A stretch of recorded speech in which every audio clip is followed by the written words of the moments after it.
Sehingga misalnya dalam sehari semalam Allah Subhanahu wa ta'ala mengistimewakan sepertiga malam yang terakhir dibandingkan dengan waktu yang lain.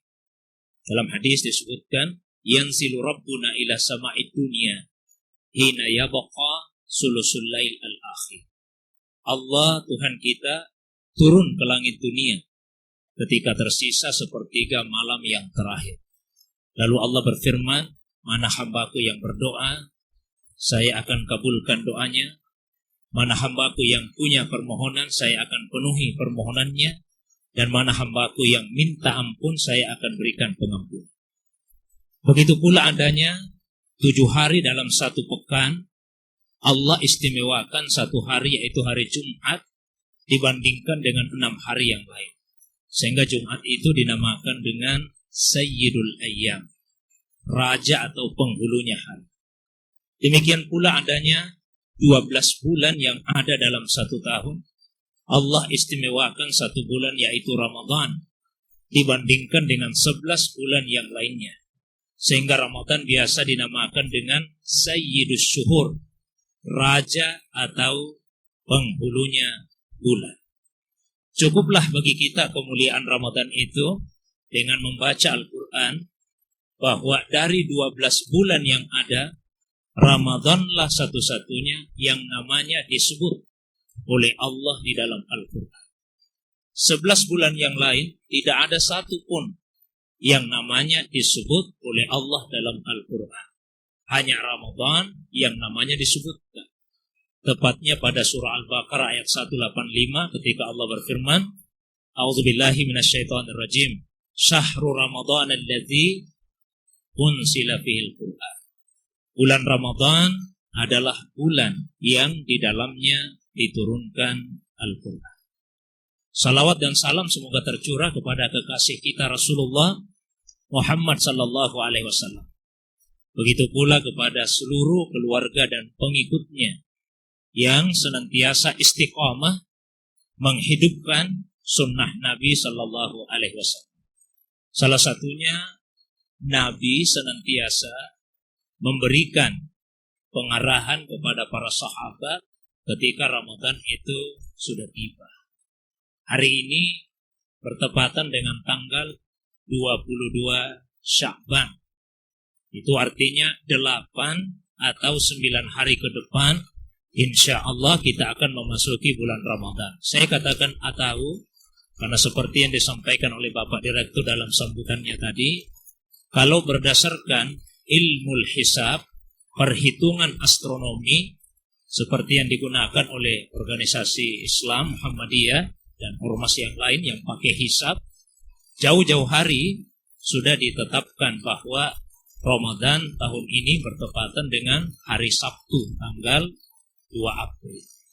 Namun kalau berdasarkan ru'yatul hilal, pengamatan hilal atau bulan muda, kemungkinan besarnya ada potensi terjadinya perbedaan.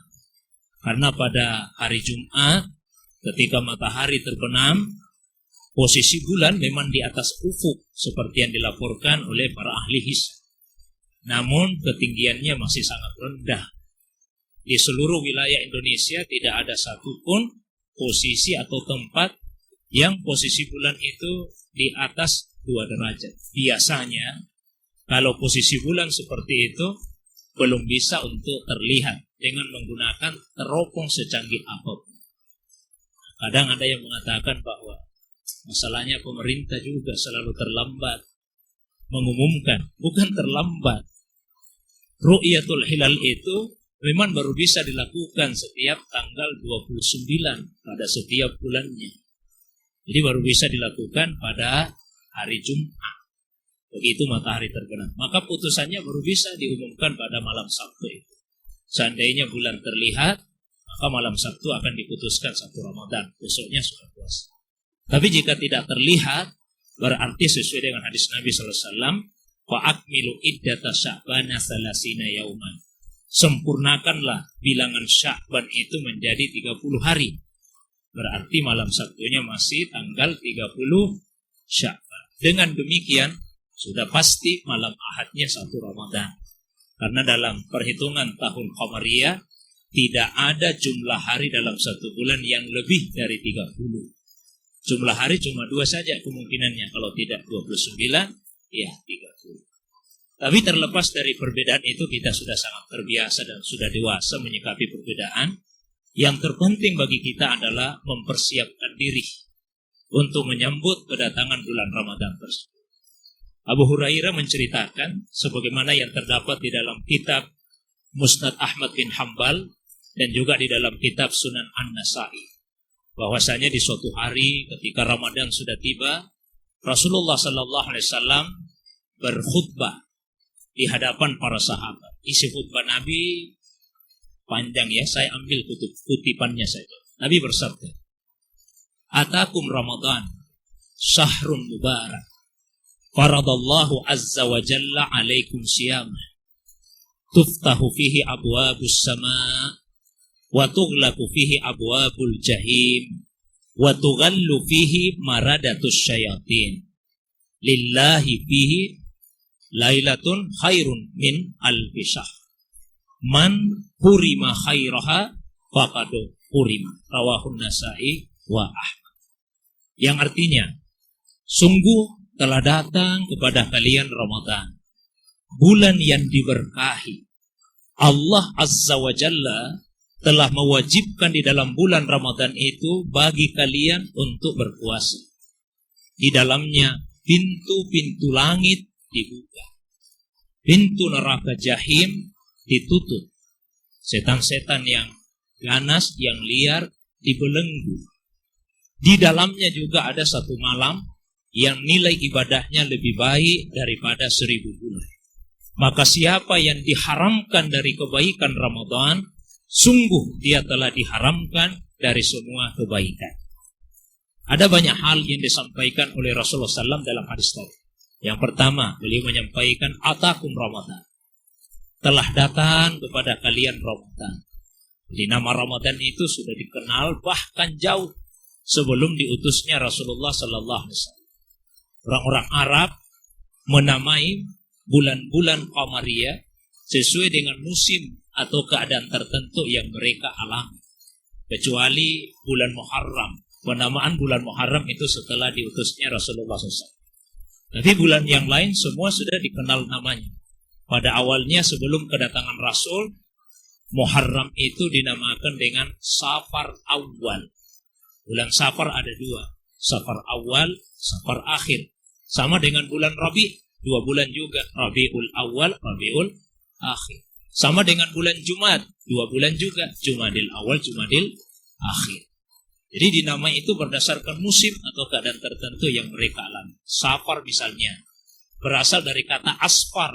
Asfar itu artinya kuning. Kenapa dinamakan dengan bulan Safar? Bertepatan dengan musim di mana dedaunan yang aslinya berwarna hijau berubah warna menjadi kuning. Yang artinya sebentar lagi daun-daun itu akan gugur. Ada juga ulama yang menyatakan Safar itu dari kata sifrun, artinya kosong. Karena pada 2 bulan itu kaum laki-laki penduduk Makkah, mereka meninggalkan kota Makkah pergi mengembara. Sehingga seakan-akan kota Makkah itu menjadi kosong. Lalu kemudian Rabi. Rabi itu artinya menetap. Karena laki-laki yang tadinya pergi mengembara selama 2 bulan, secara perlahan-lahan kembali ke kota Makkah dan menetap di sini. Ada juga yang memahami Rabi itu dalam arti musim semi. Setelah itu Jumat. Jumat artinya membeku. Bertepatan dengan musim dingin. Begitu dinginnya cuaca, air yang biasanya mengalir kelihatan membeku. Dinamailah dengan bulan Jumat. Jumadil Awal, Jumadil Akhir. Setelah itu masuk bulan berikutnya. Air yang tadinya membeku perlahan-lahan mulai mencair. Mencair itu bahasa Arabnya Rajab. Karena itu dinamakanlah bulan itu dengan nama bulan Rajab. Setelah itu masuk bulan berikutnya. Cuaca sangat bagus. Orang-orang Arab berpencar-pencar. Mereka turun ke lembah-lembah untuk mencari sumber bahan makanan. Berpencar-pencar itu bahasa Arabnya yatasya'abun. Karena itu ada hadis. Al-imanu bid'un wa sab'una syu'bah. Terjemahkan cabang. bercabang-cabang atau berpencar-pencar. Karena itu bulan tersebut dinamakan dengan bulan Sya'ban. Setelah itu masuk musim panas 3 bulan. Bulan pertamanya dinamakan dengan Ramadan. Ramadan itu dari kata Ramda, artinya membakar. Karena musim panas. Bulan keduanya panasnya semakin bertambah. Bertambah itu bahasa Arabnya Syawal. Dinamailah bulan Syawal. Bulan ketiganya puncaknya musim panas. Begitu panasnya cuaca, tidak ada yang berani keluar rumah. Mereka duduk-duduk saja di dalam rumah. Duduk itu bahasa Arabnya ada 2. Qu'ud dengan julus. Terjemahkan sama duduk. Karena orang Arab itu sangat teliti. Ada duduk yang tadinya berdiri kemudian duduk. Ada duduk tadinya berbaring. Setelah itu dia duduk. Orang Arab bedakan, yang satu namanya qu'ud, yang kedua namanya julus. Kalau orang Indonesia sama saja duduk. Tidak dilihat apa posisi sebelumnya. Yang jelas sekarang duduk namanya duduk. Orang Arab dia bedakan. Sebelum duduk apa yang dia lakukan? Berdiri atau berbaring. Salah satu bahasa Arabnya duduk itu qu'ud. Qu'udan. Karena itulah dinamakan dengan bulan Zulqa'dah. Setelah lewat 3 bulan musim panas, masuk bulan berikutnya, cuaca paling bagus. Pada bulan itulah kemudian mereka menunaikan ibadah haji. Maka disebut dengan bulan Zulhijjah. Jadi telah datang kepada kalian Ramadan. Syahrul Mubarak, bulan yang diberkahi. Apa itu berkah? Kata ini kan sudah diserap masuk ke dalam bahasa Indonesia, berkah. Berkah itu adalah ayyu'tiya syai' aksar mimma huwa mutawakkah. Sesuatu yang bisa memberi lebih daripada yang biasa. Contoh yang sederhana, kalau ada air 1 gelas begini, kalau ukuran normal, 1 orang saja yang minum, hilang hausnya. Itu ukuran normal. Tapi kalau ada air 1 gelas seperti ini, diminum oleh kita semua yang ada di dalam ruangan, gantian kita minum, hilang semua hausnya, berarti air ini berberkah. Karena dia memberi nilai lebih. Berkah itu bisa ada pada benda, bisa ada pada orang. Ada orang itu Bapak Ibu, sedikit saja bicaranya, tapi langsung masuk di akal pikiran kita. Langsung kita terima. Ada orang sampai berbusa-busa dia bicara, tidak masuk-masuk di akal kita. Itu faktor berkah salah satunya. Berkah juga bisa ada pada tempat. Ada tempat yang memberi nilai lebih dibandingkan tempat yang lain. Kita salat di Masjidil Haram, di Masjid Nabawi, di Masjidil Aqsa, nilainya lebih dibandingkan masjid-masjid yang itu, masjid yang diberkahi. Berkah juga bisa ada pada waktu. Ada waktu-waktu tertentu yang memberikan nilai lebih. Kalau dikatakan Ramadan itu bulan diberkahi, berarti dia memberi nilai lebih dibandingkan dengan 11 bulan yang lainnya. Yang kedua yang Nabi sampaikan. Yang ketiga, Nabi sampaikan, faradallahu azza wa jalla alaikum siyam. Allah wajibkan kepada kalian di bulan Ramadan itu untuk berpuasa. Puasa ini ibadah spesial. Ini ibadahnya para malaikat. Malaikat itu tidak makan, tidak minum. Tidak ada jenis kelaminnya. Sehingga tidak pernah melakukan hubungan seksual. Jadi kalau kita puasa, itu menyerupai sifat-sifatnya malaikat. Kita tidak makan, tidak minum, tidak melakukan hubungan seksual. Ini ibadah yang istimewa. Dia beda dengan ibadah-ibadah lain. Karena itu Rasulullah SAW menyampaikan bahwa Allah berfirman di hadisnya, hadis qudsi. Kullu amali bani Adam lahu. Semua perbuatan yang dilakukan oleh manusia itu untuknya. Illa siyam, kecuali puasa. Fa innahu li wa ana ajzibi. Puasa itu untukku kata Allah. Dan saya akan memberikan balasan secara khusus. Kenapa demikian? Kalau ibadah lain adalah ibadah fi'liyah.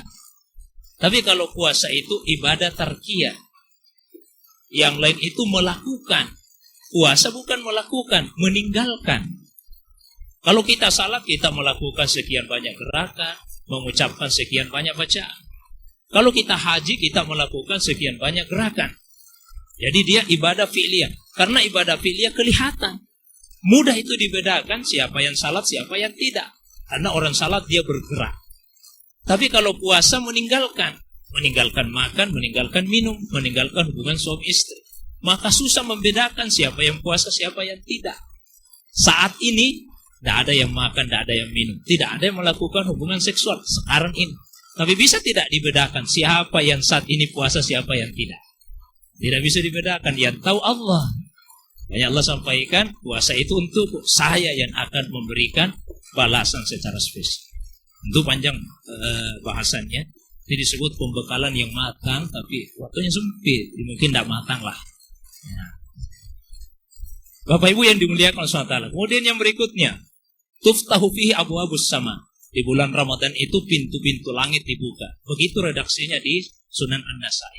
Kalau di Bukhari, di Muslim, ya, Rasulullah SAW bersabda di Bukhari, di Muslim disebutkan bahwa futihat fihi abwabul jannah, dibuka pintu-pintu surga. Itu biasalah dalam hadis, ada yang dinamakan dengan ikhtilafur riwayat, perbedaan periwayat, saling melengkapi. Ada hadis yang menyebut langit, ada hadis yang menyebut surga. Langit itu simbol kebaikan, simbol rahmat. Surga juga begitu. Hanya biasa digandeng dalam Al-Quran. Tadi Qari, surahnya merdu sekali, membacakan pada kita firman Allah di surah Al-A'raf, urutan surah ke-7 ayat 40. Di situ digandeng antara langit dengan surga. Innal ladzina kadzdzabu bi ayatin wastakbaru anha. Sesungguhnya orang-orang yang mendustakan ayat-ayat kami dan membesarkan dirinya dari ayat-ayat kami. La tufattahu lahum abwabus sama. Tidak akan pernah dibukakan untuk mereka abwabus sama, pintu-pintu langit. Lalu Allah lanjut, wala yadkhulunal jannata, dan mereka tidak akan pernah masuk ke dalam surga hatta yalijal jamalu fi sammil khiyat, sampai unta itu masuk ke dalam lubang jarum. Unta tidak akan pernah bisa masuk ke dalam lubang jarum, artinya tidak akan pernah itu terjadi. Jadi di ayat tadi digandengkan antara dibukanya surga dengan ditutupnya, dibukanya langit dengan masuknya ke dalam surga. Nah itu selalu ada korelasi, tidak ada masalah. Terus yang berikutnya, Nabi lanjutkan, wa tughlaqu fihi abwabul jahim, pintu-pintu neraka jahim itu ditutup.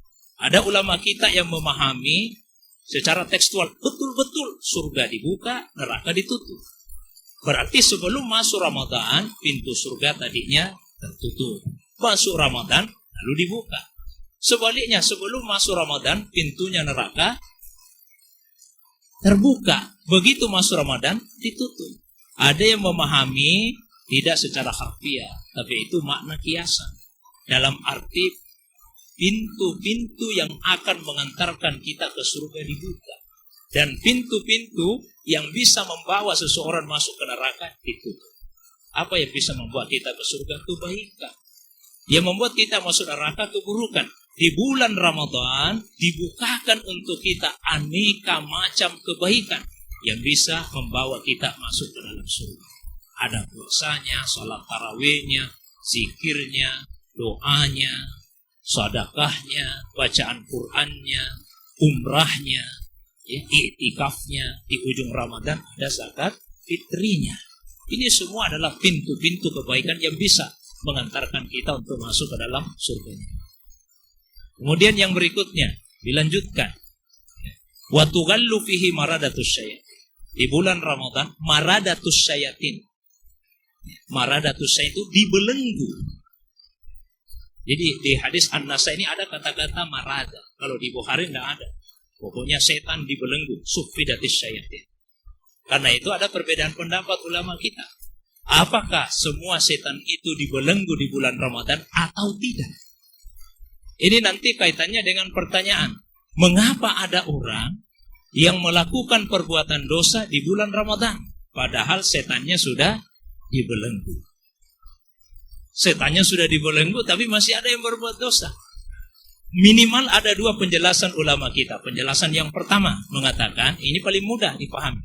Penjelasan pertama mengatakan, oh karena tidak semua setan dibelenggu. Dasarnya tadi hadis riwayat An-Nasai. Yang dibelenggu itu adalah maradatus syayatin. Apa itu marada? Setan-setan yang ganas, yang liar. Kira-kira setan-setan kelas kakap lah. Pembesar-pembesarnya, pejabat-pejabatnya setan yang dibelenggu. Berarti setan-setan yang kelas ringan, yang kelas teri itu bebas berkeliaran di bulan Ramadan. Itu yang menggoda manusia. Makanya di ujung hadis itu Nabi sampaikan, siapa yang diharamkan dari kebaikan Ramadan, maka sungguh dia telah diharamkan dari semua kebaikan. Logika sederhananya. Menghadapi saja setan kelas ringan, dia tidak mampu di bulan Ramadan. Apalagi di luar Ramadan. Ini yang mau dihadapi bukan lagi setan kelas ringan, setan kelas berat.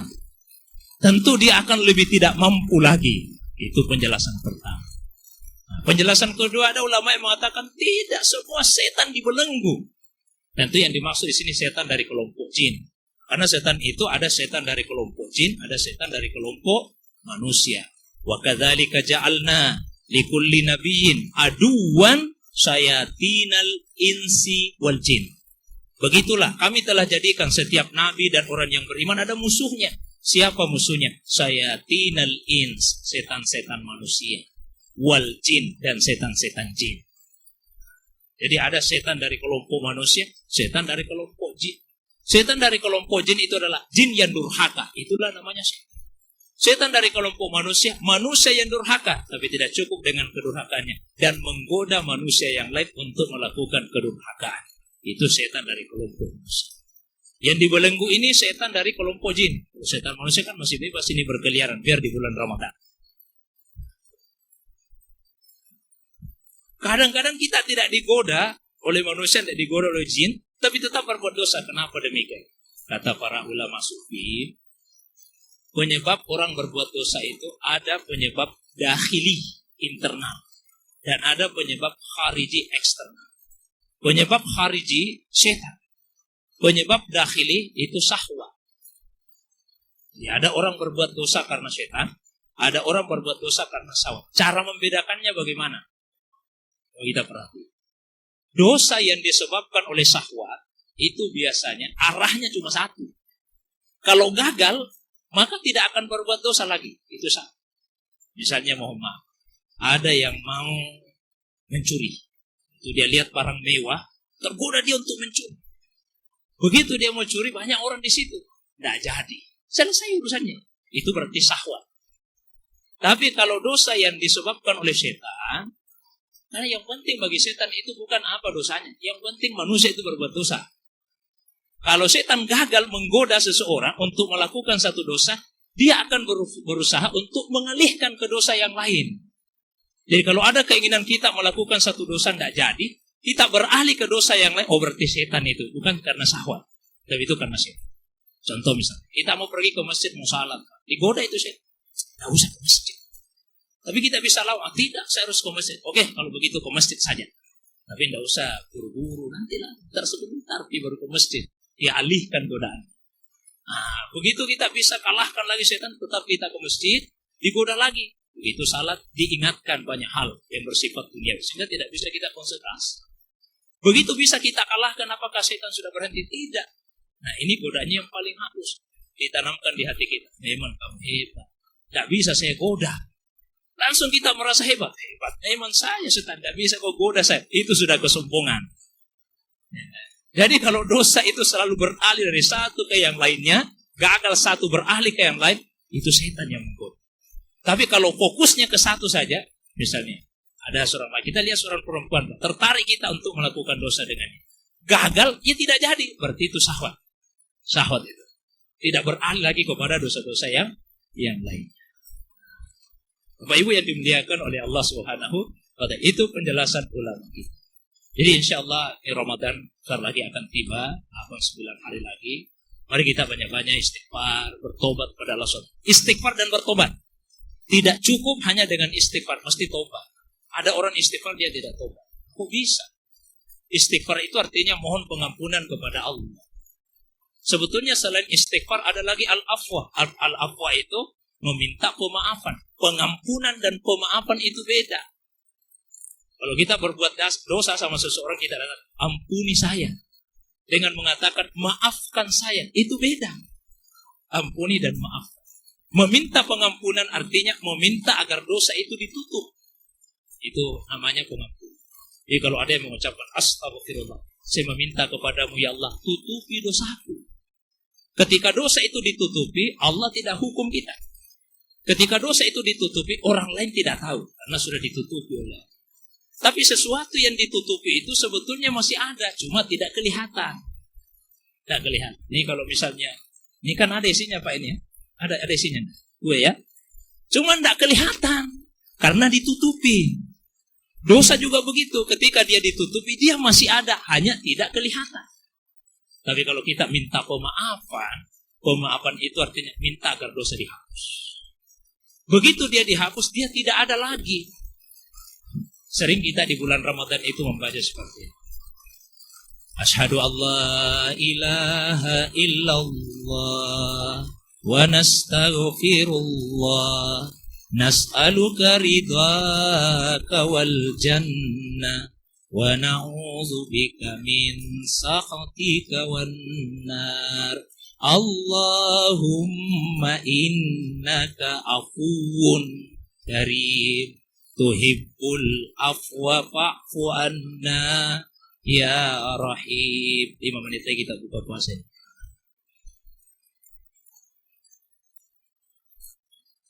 Allahumma innaka afuwun. Ya Allah, sesungguhnya engkau afu, maha pemberi maaf.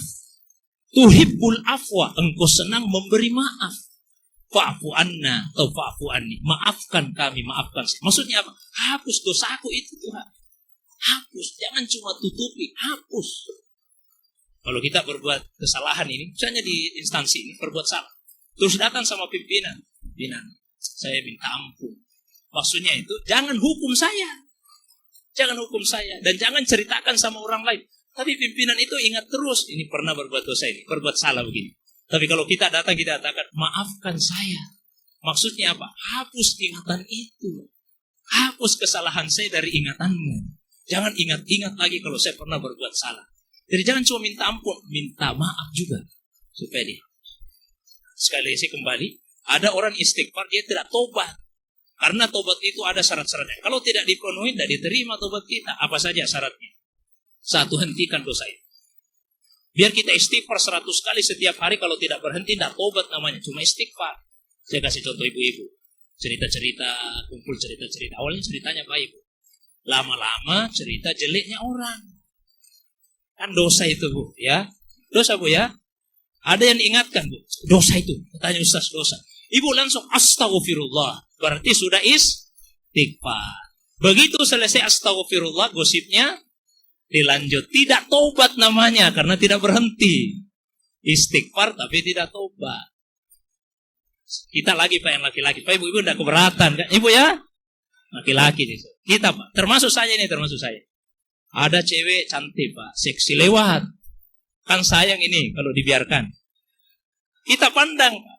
Awalnya biasa-biasa saja kita pandangi biasa. Lama-lama muncul syahwat. Ya. Dosa apa itu ya? Dosa. Dosa.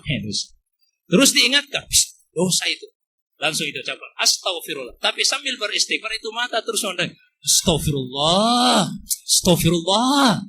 Dipandangi terus, malah dinikmati sambil istighfar. Astagfirullah. Ini istighfar tapi tidak tobat, karena tidak berhenti. Nah, syarat pertama. Syarat yang kedua, harus menyesal. Biar berhenti, kalau tidak menyesal, tidak tobat. Sudah, dipandangi, astagfirullah. Dialihkan pandangan ke arah lain. Tapi di hati, untung sudah sempat saya pandangi tadi. Oh, itu tidak tobat Pak. Masa merasa beruntung berbuat dosa? Malam hari berbuat dosa, besoknya mengaku tobat. Tapi di hatinya, syukur sekali tadi malam saya sudah melakukan begini. Jadi saya tidak penasaran lagi, sudah tahu bagaimana rasanya. Tidak tobat itu, merasa bersyukur berbuat dosa. Jadi mesti menyesal. Dan itu inti tobat. At-taubatu an-nadam. Inti tobat itu ada di dalam penyesalan. Terus yang ketiga syaratnya apa? Bertekad tidak akan mengulanginya lagi. Kalau sudah terpenuhi 3 syarat, selesai urusan kita dengan Allah. Tapi kalau urusan sesama manusia, tambah 1 syaratnya. Kita harus melepaskan diri. Caranya bagaimana? Kalau berkaitan dengan harta benda, kembalikan harta bendanya. Biar istighfar 1000 kali setiap hari, kalau harta benda orang tidak dikembalikan, tidak diterima. Kalau ada bunga-bunganya orang pernah diambil, mesti dikembalikan itu bunga-bunganya. Kalau tidak diterima tobat kita. Itu harta benda. Kalau berkaitan dengan kehormatan diri, memfitnah rekan kerja kita, harus datang minta maaf. Saya sudah datang minta maaf Ustaz, tapi dia tidak mau maafkan saya. Datang lagi yang kedua minta maaf. 2 kali mak datang Ustaz, tetap tidak dimaafkan. Datang lagi yang ketiga. 3 kali mak datang minta maaf, tidak dimaafkan. Kembalikan kepada Allah, serahkan kepada Allah. Keburukannya kembali kepada yang tidak mau memaafkan. Tapi jangan terlalu berentetan ya, jangan terlalu berentetan. Pagi-pagi datang, minta tidak dimaafkan. Siangnya muncul lagi, belum dimaafkan. Sore-sorenya datang lagi, belum dia. Berikan jeda waktu agar reda emosinya, kurang kemarahannya, baru kita datang untuk meminta. Pada akhirnya Bapak Ibu sekalian, mudah-mudahan di hari-hari tersisa di bulan Sya'ban ini Allah beri kita berkah. Ya, kita bisa berjumpa Ramadan dan kita bisa mengisinya dengan amal ibadah, dan semoga amal ibadah itu diterima di sisi Allah Subhanahu wa Ta'ala. Saya kira itu saja yang bisa saya sampaikan. Saya mohon maaf, mungkin yang saya sampaikan tidak matang pembekalannya, waktunya sempit, dan saya setiap hari Jumat salat asar di udara, di dekat bandara. Mungkin demikian saja. Mohon maaf segala kekurangan. Subhanakallah bihamdik, asyhadu an la ilaha illa anta, astaghfiruka wa atubu ilaik. Wassalamualaikum warahmatullahi wabarakatuh.